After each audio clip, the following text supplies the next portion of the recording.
Buenas tardes, mi nombre es Aurora Ortega Juárez, pertenezco al grupo 53.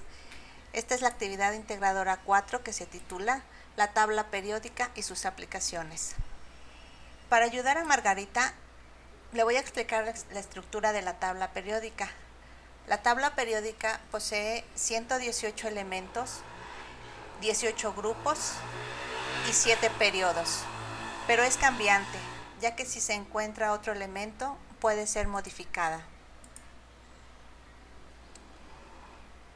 Ahora vamos a ver la división por familias.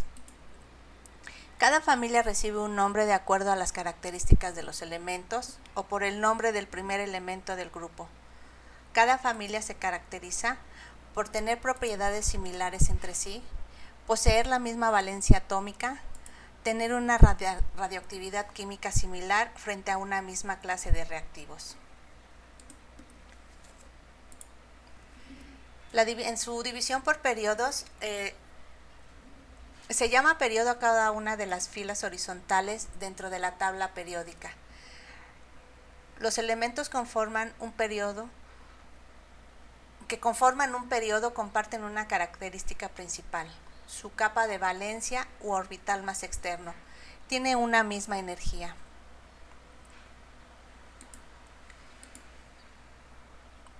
En la división por grupos, vemos que hay metales,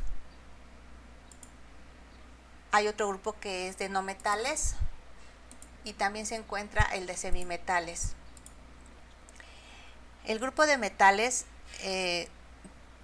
estos elementos son buenos conductores de calor y electricidad, son maleables y dúctiles. Tienen un brillo característico, por lo general poseen de 1 a 3 electrones en su último nivel de energía. La mayoría de estos son elementos sólidos, a excepción del mercurio. Los no metales son deficientes conductores de calor y electricidad, carecen de brillo, no son maleables ni dúctiles, son frágiles en estado sólido. Tienden a ganar electrones, además en su último nivel de energía presentan de 4 a 8 electrones y se presentan en los 3 estados físicos de agregación de la materia, que son líquido, sólido y gaseoso. En los semimetales, que poseen propiedades intermedias entre metales y no metales, entre ellos está el boro, el silicio, el germanio, el arsénico y el telurio. Estos son los grupos de elementos químicos en una tabla. En la clasificación de elementos por número atómico, vemos que indica el número de protones que tiene el núcleo de un átomo.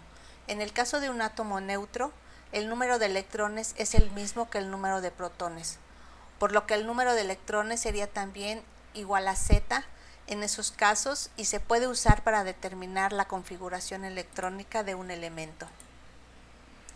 En el símbolo químico vemos que es una abreviatura que se utiliza para identificar a los elementos. Su característica es porque tiene letras grandes colocadas por lo regular al centro del cuadro. La masa atómica se obtiene al sumar la cantidad de protones y neutrones que tiene el núcleo de un átomo.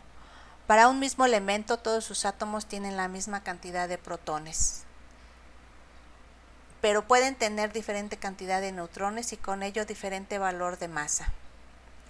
A los átomos que pertenecen a un mismo elemento, pero difieren en su masa, se denominan isótopos.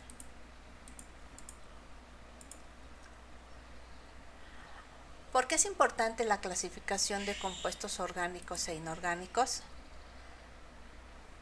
Veamos que un compuesto es una sustancia formada por átomos de 2 a más elementos unidos químicamente por porciones fijas.